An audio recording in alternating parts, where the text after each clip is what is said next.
നല്ല കാറ്റും വെളിച്ചവും കിട്ടിക്കോട്ടെ എന്ന് വിചാരിച്ചാണ് വലിയ വിൻഡോസ് വെച്ചത്. ഇതിപ്പോ വെയിലടിച്ചിട്ട് ആ റൂം തന്നെ പൊളിച്ചു കളഞ്ഞാലോ എന്ന് ആലോചിക്കുക. It's me Avinash, your friendly neighbourhood architect. ഒരു റെക്ടാങ്കിൾ വരച്ചിട്ട് അതിൻ്റെ ഉള്ളിൽ ഡിവൈഡ് ചെയ്ത് കഴിഞ്ഞാൽ വീടാവൂല. നമ്മൾ നേരത്തെ പറഞ്ഞില്ലേ, നല്ല അടുപ്പാവും. My God, sentimental and psychological move. എന്തായാലും താൻ ഇത്രയൊക്കെ പറഞ്ഞ സ്ഥിതിക്ക് ഞാൻ അങ്ങനെ പറ്റില്ല എന്ന് പറയും. കാറ്റ്, വെയില്, മഴ എന്നൊക്കെ പറഞ്ഞിട്ട് കുറച്ച് സംഭവമുണ്ട്. അപ്പൊ ലാഭം നോക്കി വഴി കൂടി പോണാനെ വിളിച്ച് പ്ലാൻ വരപ്പിക്കുമ്പോഴും കാണാനുള്ള ലുക്ക് നോക്കി നല്ല പൈസ കൊടുത്തിട്ട് കൊട്ടികെട്ടിയ ഡിസൈനേഴ്സിനെ കൊണ്ട് ഡിസൈൻ ചെയ്യിക്കുമ്പോഴും നമ്മൾ ചെയ്യുന്ന മണ്ടത്തരങ്ങൾ എന്തൊക്കെയാണെന്ന് അറിയണ്ടേ? പറഞ്ഞുതരാം. എന്റെ മനസ്സിൽ ചില പ്ലാനൊക്കെ ഉണ്ട്. ഈസ്റ്റ് വെസ്റ്റ് ആണ് സൺപാത്ത് എന്ന് എല്ലാവർക്കും അറിയാം. ബട്ട് ശ്രദ്ധിക്കാത്ത കാര്യം, മൂപ്പര് ഈസ്റ്റ് വെസ്റ്റ് സൗത്തിലൂടെയാണ് 9 മാസവും പോകുന്നത് എന്നുള്ളതാണ്. അതായത് ഈസ്റ്റിലും സൗത്തിലും വെസ്റ്റിലും ഡയറക്റ്റ് സൺലൈറ്റ് ആയിരിക്കും. അതിരാവിലെ ഈസ്റ്റിലും പിന്നെ രാവിലെ തൊട്ട് വൈകുന്നേരം വരെ സൗത്തിലും ഉച്ച തൊട്ട് വൈകുന്നേരം വരെ വെസ്റ്റിലും ഡയറക്റ്റ് സൺലൈറ്റ് കിട്ടും. അതിൽ ഡേഞ്ചർ സൗത്തും വെസ്റ്റും ആണ്. ഹീറ്റ് ഗെയിൻ ഉണ്ടാകുന്ന 2 ഡയറക്ഷൻ. അപ്പൊ ഈ 2 സൈഡും വലിയ ഗ്ലാസുകൾ വെക്കുന്നതും ആവശ്യത്തിന് സൺഷെയ്ഡ് നീട്ടിയിടാത്തതും ചൂടിനെ പിടിച്ചു നിർത്താൻ പാകത്തിനുള്ള തെർമൽ മാസ് ഉള്ള വോൾസ് വെക്കാത്തതും ഹീറ്റ് ഗെയിൻ ഉഷാറാക്കുന്ന മെയിൻ ബ്ലണ്ടേഴ്സ് ആണ്. സൺഷെയ്ഡ് എന്ന് പറഞ്ഞിട്ട് എല്ലായിടത്തും ഒരു 2 അടിയുടെ സുന നീട്ടിയിടാറില്ലേ? അതിലും വലിയ പൊട്ടത്തരം വേറെ ഇല്ല. വെയിലിനനുസരിച്ച് 5 അടി നീട്ടിയിട്ട് കഴിഞ്ഞാലും ചിലപ്പോൾ കുറഞ്ഞു പോയെങ്കിലേ ഉള്ളൂ.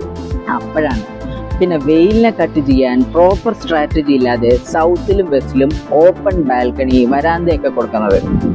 അങ്ങനെ വെക്കുകയാണെന്നുണ്ടെങ്കിൽ ഒരു ബാർബിക്യൂ ഗ്രില്ലോ അടുപ്പ് കൂടെ കൊടുക്കായിരുന്നു. എന്തിനാ കുറയ്ക്കണേ? ഇങ്ങനെയുള്ള ചെറിയ ചെറിയ പാരകളെ നമുക്ക് വെക്കാനും നിന്നെ.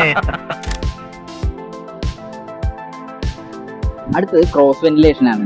ഓൾറെഡി പറഞ്ഞു, നമ്മുടെ ക്ലൈമറ്റിൽ നമുക്ക് ചൂടെടുക്കാണ്ടിരിക്കണം എന്നുണ്ടെങ്കിൽ എയർ ഫ്ലോ വേണം.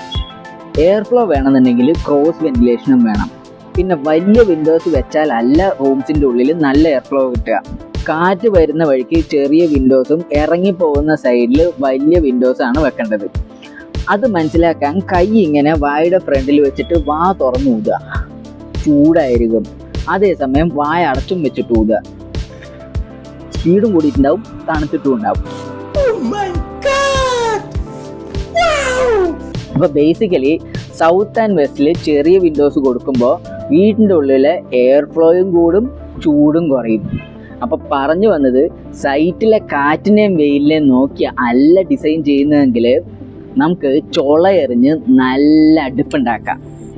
കൂടെ നമ്മളെ നമ്മുടെ ഫാമിലിയും പുഴുങ്ങിയെടുത്ത് നല്ല കുക്കറി ഷോ നടത്താം. അപ്പൊ വീടിനെ അടുപ്പാക്കുന്ന നമ്മുടെ കുറച്ച് നല്ല ശീലങ്ങളും ബുദ്ധി ഉപയോഗിച്ച് ചെയ്യുന്ന മണ്ടത്തരങ്ങളും അറിയണ്ടേ? വാ, പറഞ്ഞുതരാം. ഫസ്റ്റ് ആൻഡ് ഫോർമോസ്റ്റ് മണ്ടത്തരം AC-യും ഫാനും ഇങ്ങനെ കണ്ണടച്ച് വിശ്വസിക്കുന്നതാണ്. ഈ 2 മെഷീൻ കണ്ടുപിടിച്ചാണ് മലയാളിക്ക് പറ്റിയ ഏറ്റവും വലിയ അബദ്ധം. സൈറ്റും ക്ലൈമറ്റും നോക്കി വീട് പണിയണം എന്നുള്ള മിനിമം ബോധം പോയത് ഈ 2 മെഷീൻ വന്നതോടെയാണ്. AC നമ്മുടെ ഇഷ്യൂ ടെമ്പററി ആയിട്ട് സെറ്റാക്കുമെങ്കിലും ലോങ് ടേമിൽ ഹീറ്റ് ഇഷ്യൂ ഡബിൾ ആക്കുന്ന ഒരു കൂടോത്രാണ്. അടുത്തടുത്ത വീടുകളിൽ AC നിരത്തി പിടിച്ച് വെക്കുകയാണെന്നുണ്ടെങ്കിൽ ആ ഏരിയ മുഴുവൻ ചൂടോടും. അതിങ്ങനെ കൂടിക്കൂടി AC-യും പോരാണ്ട് വരും. ഇതിനൊരു പേരുണ്ട്, അർബൻ ഹീറ്റ് ഐലൻഡ് എഫക്റ്റ്. ഇനി അടുത്ത നല്ല ശീലം ഒരു ക്ലാസിക് ആണ്.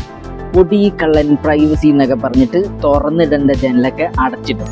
രാത്രി കൊതുകിനെ പേടിച്ചും അടച്ചിടും. എന്തായാലും ജനലുകൾ ഫുൾ ടൈം ക്ലോസ്ഡ് ആയിരിക്കും.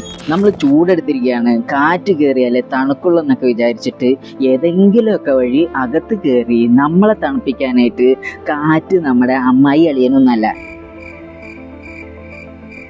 കാറ്റ് കയറണമെങ്കിൽ ജനൽ തുറന്നിട്ടാലേ പറ്റുള്ളൂ.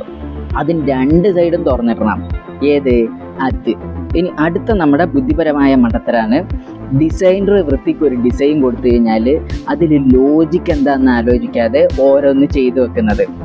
എന്താ ഇവിടെ ഇങ്ങനെ ഒരു വേക്കൻറ്റ് സ്പേസ്? നമുക്ക് അവിടെ റൂം വെക്കാം. അതാവുമ്പോൾ അടുത്തുള്ള റൂമിന് വിൻഡോയും വെക്കണ്ട, ചെലവും പറയും. എങ്ങനെയുണ്ട് ആർക്കിടെക്റ്റ് എൻ്റെ ഐഡിയ? നിന്റെ ബുദ്ധി വിമാനമല്ല, റോക്കറ്റാണ്.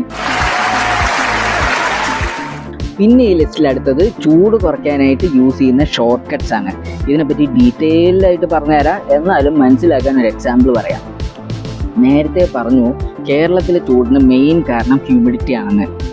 അങ്ങനെയുള്ളപ്പോൾ പൈസ ലാഭം നോക്കി കൂളർ വാങ്ങിച്ചു വെച്ച് കഴിഞ്ഞാൽ എങ്ങനെ ഇരിക്കും?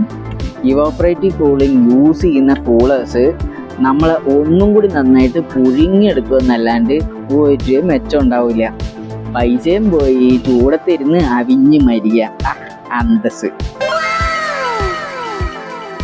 അപ്പോൾ പറഞ്ഞു വന്നത്, ബോധവും വിവരവും എക്സ്പീരിയൻസും ഉള്ള ഡിസൈനറിനെ അല്ല നിങ്ങൾ ഹയർ ചെയ്യുന്നതെങ്കിൽ യു ഹാവ് മൈ കണ്ടോളൻസസ്. പൈസ കൊടുക്കുന്നത് ഒരാശ്വാസം, ലൈഫ് ലോങ് ചൂടെടുത്ത് മരിക്കുന്നത് അത് വേറൊരു ആശ്വാസം. അപ്പോൾ ഈ വീഡിയോ ഇഷ്ടപ്പെട്ടെങ്കിൽ ലൈക്ക് ചെയ്യുക, ഷെയർ ചെയ്യുക, സബ്സ്ക്രൈബ് ചെയ്യുക. നിങ്ങളുടെ കമൻസും സജഷൻസും താഴെ പോസ്റ്റ് ചെയ്യും. നമുക്കിത് വെടിയും പുകയൊക്കെ ആയിട്ട് ലൈവായിട്ട് കൊണ്ടുപോകാന്നേ.